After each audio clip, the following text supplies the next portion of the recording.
And sometimes the government sends up some airplane and drops some type of chemical and cause it to rain. Actually, what happens, ordinarily, all these nice trees, they produce some sort of grass that goes up, reacts with the clouds, and causes it to rain. We always thought that there's no trees in the desert because it doesn't rain. But Prabhupada taught us that there's no rain in the desert because there's no trees.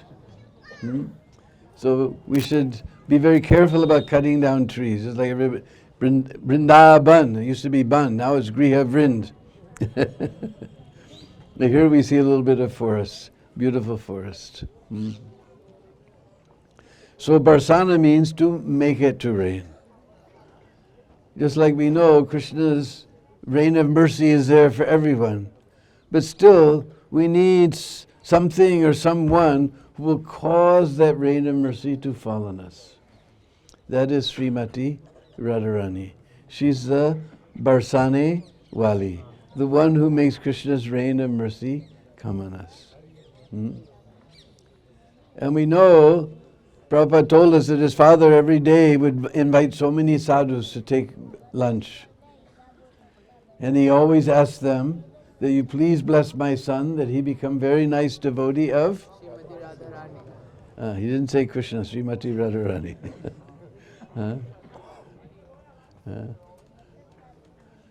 So Prabhupada is the most dear because Radharani, she's the most merciful and most compassionate.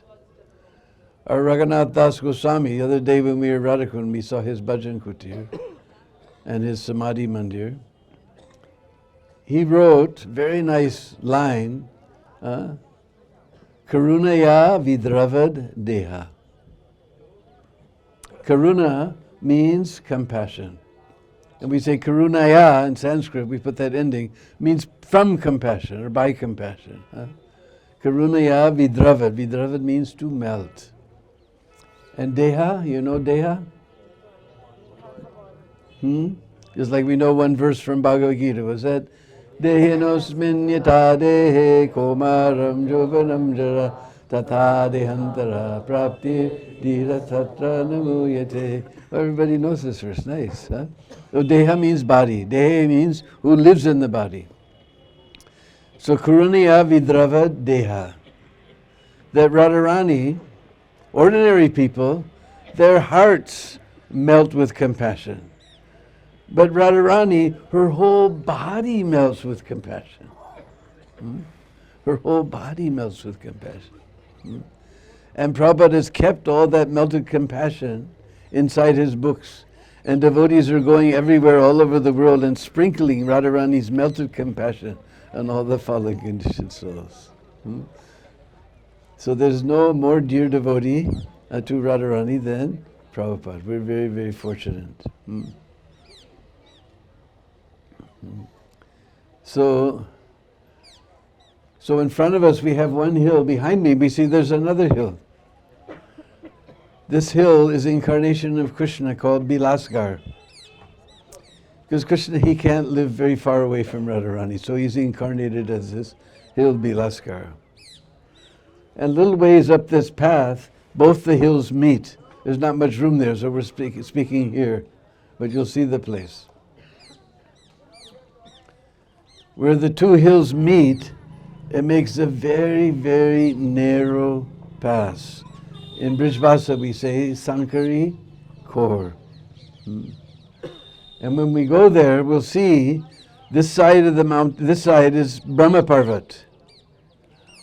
And you all remember from the Brahma Vimohan Leela that when Brahma, he saw, so many hundreds of millions and trillions of Vishnu forms with so many sages and demigods dancing and singing their glories, and then suddenly the whole thing wound up. Then it says he fell down just like a blank rod. What do you say, Madhav? Golden. But what blank stick? All right, what kind of stick? Nobody remembers, huh? Golden. So Lord Brahma's complexion is golden. So when you go there and see these two mountains meet, these two hills meet, you'll see all the rocks on this side are yellowish in complexion. Hmm? And since this is incarnation of Krishna, you'll see all the rocks on that side are blackish. You be sure to note it when you go there.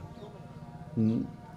And the other side of that narrow pass is a village called Chiksoli. What's it called? Chiksoli. This is the village of Chitralekha. In fact, on the other side of the mountain, there's another road, and there you can see beautiful Chitradevi Mandir is there. And Chiksoli is famous for milk, butter, yogurt, ghee, paneer, all these types of milk products.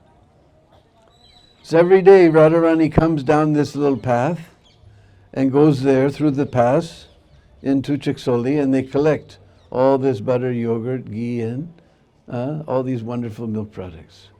And then they come back through that pass. Now Krishna Chandra, he knows that Radharani and her Sakhis have gone through that pass. So he was herding his cows nearby here. So when they go through the pass, then he comes and blocks the path. And Radharani's coming with this big heavy pot of yogurt on her head. And we have one beautiful song. Maybe where's our Ram Strata? He knows that one? Jai Radhe, Jai Radhe. You know that one? Yeah, so when we go through the pass, we'll sing that song. One of the verses is Hansa Gamani. It's just made of names of Radha and Krishna. One of the verses, Hansa Gamani. So Gamani means manner of walking. And Hans means swan. Now somehow or other, I lived almost 40 years in India. I never saw a swan. Maybe somewhere in South India I haven't been, or Himalayas somewhere, I don't know. But I've seen geese, ducks, everything else, but not swans. But all our scripture is full of Hans, you know. Hansavahan, Parmahams. Actually, in Brijbasa language, Parmahams is what we call space case. Oh, Parmahams. Hansavahan. Our whole scripture is filled of Hans. But I never saw Hans. Where did I see Hans? When we went to Switzerland, where all the money that Modi would like to get back to India is hiding. There, when we do Sankirtan on the lake, we see so many swans.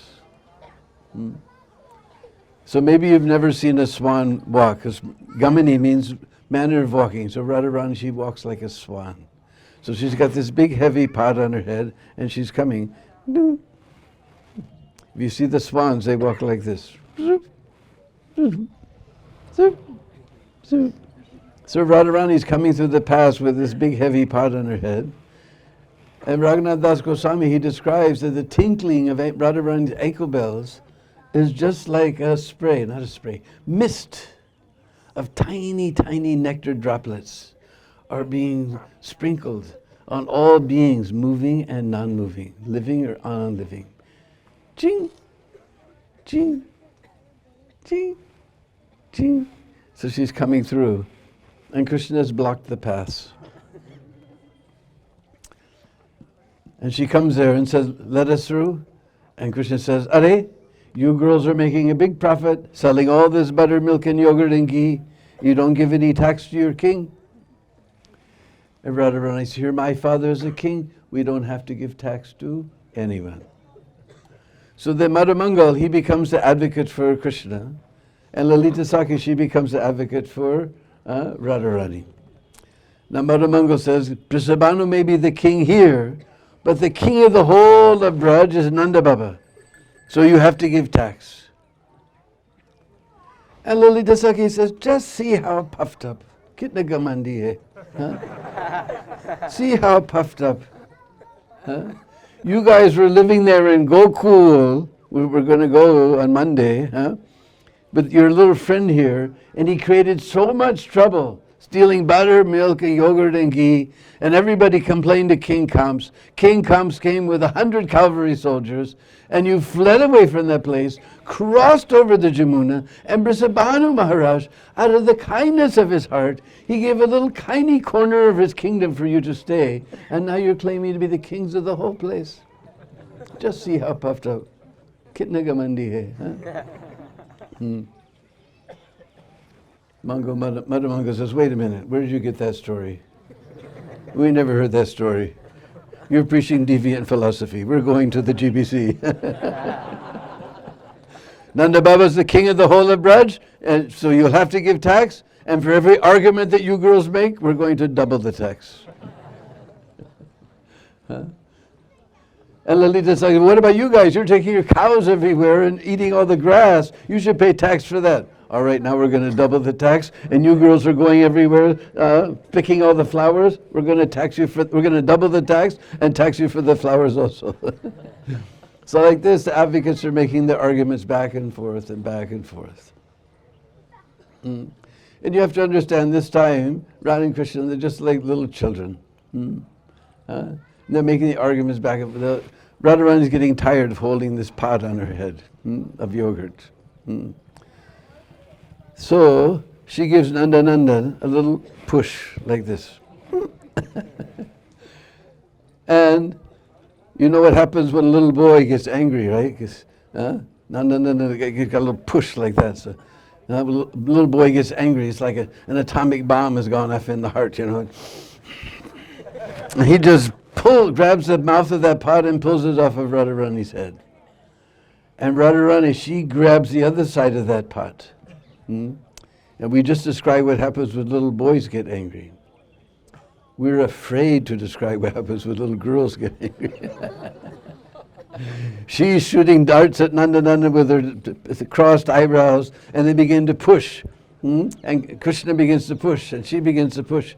And she screams, and all the Sakhis get behind her and push, and all the Sakhas get behind Krishna and push, and they're pushing back and forth in this, you know, and the cowherd boys are pulling on the saris of the Sakhis, and Sakhis pulling on the sikas of the cowherd boys. They're going up and down and up and down. Finally, Radharani, she screams, and all her Sakhis push, and push, and push, and Krishna sees they're going to break through, and there's a big stone there. So he takes that pot and pow! He smashes it on that stone. Now you know how yogurt's a little greasy, right? Chickeny. So this happened 5,000 years ago. But when you go through the past, you'll still see the grease marks of that yogurt coming down the sides of that stone. Coming down the sides of that stone. Although it happened 5,000 years ago. And every year, when you go to the other side, there's a big platform. Every year on the Trayodasi. First there's Astami, then there's Kadasi, then Dwadasi, today, then Trayodasi. And Trayodasi, in Nandagaon, you will find only jalebis in all the sweet shops. All the Brijbasis in Nandagaon, they eat jalebis and come here. And everybody comes. And when you see that, when you go through that core, you just imagine, not one single square inch is empty. There's Brijbasis everywhere. And on that platform, there's one fellow named Dan Bihari, and he's singing all old Brijbasi songs about this pastime. And some boys are all dressed up like the Sakhis and Krishna and the Sakhas. And they're playing, doing this play. And Dan Bihari, he's a big silver cane, he's big fat, he's singing and singing. And there's boys dressed up like Sakhis, they come up and give him gulcha. Gulcha means a little like that, you know. And then he chases them with his stick. Then all the Chiksoli people, They rip off tree branches and weeds and things, and they come through, they pick up Radha and Krishna on their shoulders, and they take that big pot, and they come through. The only place that there's any space is just right through the Sankari core. And they come down the Sankari core, and they smash that pot of yogurt, and everybody dives over everybody else trying to get some. And there's a secret path to go up to Radharani's temple and take darshan. A beautiful pool bungalow is there.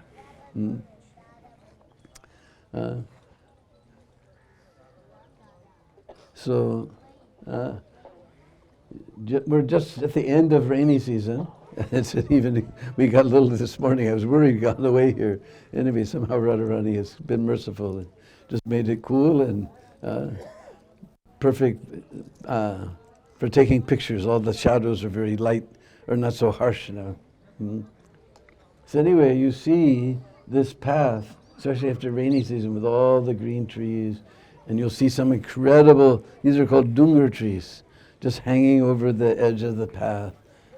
In fact, this path, does that look like part of the material world? Do you think that's part of the material world ahead of us?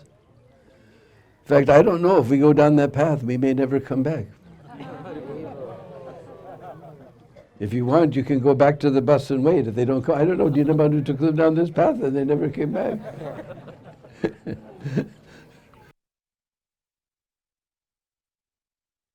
Otherwise, excuse me, you can go with us. So you want to go back to the bus or you want to go with us? All right. So we'll go up to that Sankari core. You'll try to make it through. And you just have so much fun just trying to walk through this path. You just we're in this path. Srimati Radharani ki Jai Jai Sri Radhe.